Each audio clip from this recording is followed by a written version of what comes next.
যুক্তরাষ্ট্র ও ইরানের মধ্যে গত ৮ এপ্রিল থেকে যুদ্ধবিরতি চলছে। এর মধ্যেই মঙ্গলবার ইরানি লক্ষ্যবস্তুতে হামলা চালায় যুক্তরাষ্ট্র। তবে চলমান যুদ্ধবিরতির মধ্যে হামলা সত্ত্বেও দুই দেশের মধ্যে শান্তি চুক্তি সংক্রান্ত আলোচনা এখনো চলছে। আলোচনায় ইরানের জব্দকৃত সম্পদ ফেরত দেওয়া নিয়ে অগ্রগতি হয়েছে, তবে নতুন সংকট তৈরি করেছে লেবাননে ইসরায়েলের হামলা।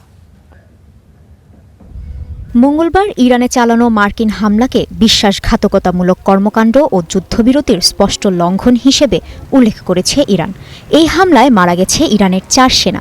এই ঘটনার পর হুমকি দিলেও প্রতিশোধমূলক কোনো হামলা এখনও চালায়নি ইরান, বরং যুক্তরাষ্ট্রের সাথে চলা শান্তি আলোচনায় ভালো কিছু হবার প্রত্যাশা করছে দেশটি।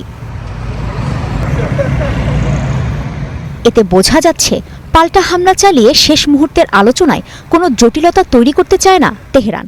ইরানের পার্লামেন্ট স্পিকার ও প্রধান আলোচক মোহাম্মদ বাঘের গালিবাফ মঙ্গলবারও দোহায় আলোচনা চালিয়ে গেছেন।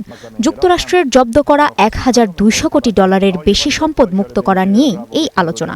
ইরানের জব্দকৃত অর্থ ছাড়ের বিষয়টিতে অগ্রগতি হয়েছে। প্রস্তাবিত চুক্তিতে ইরান ও যুক্তরাষ্ট্রের জন্য ৩০ দিনের একটি সময়সীমা উল্লেখ করা হয়েছে। এই সময়ের মধ্যে ইরানের বন্দরগুলোর ওপর থেকে যুক্তরাষ্ট্রকে অবরোধ তুলে নিতে হবে। বিনিময়ে সবার জন্য হরমুজ উন্মুক্ত করবে ইরান।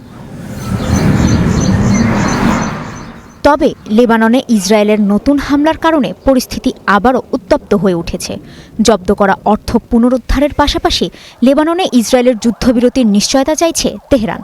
হিজবুল্লাহর ক্ষেপণাস্ত্র ধ্বংস করতে লেবাননের উত্তরাঞ্চলে অভিযান চালানোর কথা বলছে ইসরায়েল। এতে যুদ্ধ থামবার বদলে আরও বিস্তৃত হওয়ার ইঙ্গিত মিলছে। হজের শুরুতে দেয়া এক বিবৃতিতে ইরানের নতুন সর্বোচ্চ নেতা মুজতাবা খামেনি দাবি করেন, ইতিহাস এখন ইরানের পক্ষে মন নিচ্ছে। তিনি মুসলিম দেশগুলোকে ঐক্যবদ্ধ হওয়ার আহ্বান জানান। কাজী শাহরিন, স্টার নিউজ।